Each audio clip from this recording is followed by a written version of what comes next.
A handsome little point-and-shoot Soviet-era camera, the LOMO Smena 8M.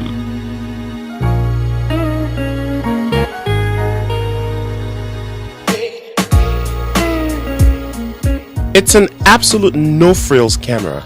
It's 100% manual. There's nothing to help you focus, and it's up to you when to advance the film to the next frame, if you want. It's virtually one step up from a pinhole camera in that sense. The lens, however, is pretty nice. It's made of glass for one, which means it produces sharper than expected images, especially when compared to other toy cameras in this league. It's a 40mm f4 lens, so it could be excellent if all the stars align. f4 to f16, that's the range that you get. The shutter speeds range from bulb to 1/250. Again, not the most amazing range there, but this camera was built for optimal conditions only. The various speeds are also represented by weather icons such as cloudy, partly cloudy, sunny, and so on. The shutter release is at the top of the camera. It does, however, come with a leaf shutter.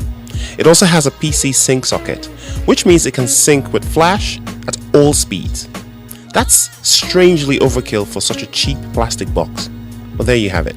To take a shot, you have to cock the shutter first, but be careful, it's very easy to obstruct the shutter cocking lever with your finger and thus overexposing the shot to oblivion.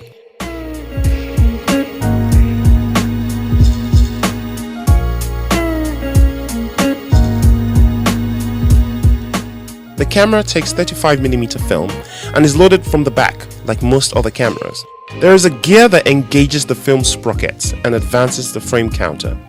Talking of which, it is up to you to advance the film to the next frame after each shot. Otherwise, you will continue to expose onto the same frame. While this is a terrible fault most of the time, it is ironically one of the reasons why the Smena is so beloved and has such a big following. Multiple exposure. To rewind the film, simply turn the rewind knob on top of the camera. It does also come with a cold shoe, which is located right on top of the camera as usual. Sadly, this particular camera is missing it. It's dropped off at some point in the past, but I can imagine this is easily rectified.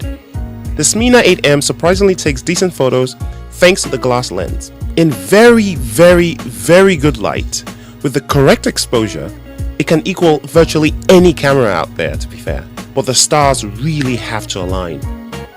Most people that use this camera for the first time would get mainly blurry or overexposed photos at first. This is because the camera is made of low weight plastic and brushed aluminium, so it is really light. The shutter release is also not very smooth, so sometimes it takes a little bit of an effort to actually press it. The combination of the shutter release and the light camera results in blur. The shutter cocking lever is also very easy to obstruct, leading to extreme overexposure. After a while though, you do become conscious of these and adjust accordingly.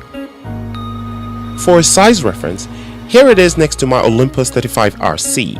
It's slightly larger, but the Ollie weighs 4 to 5 times as much.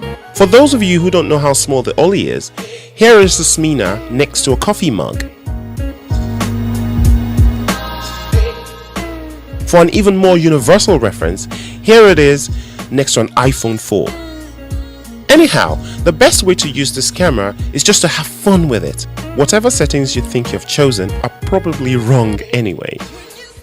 So remember, don't think, just shoot.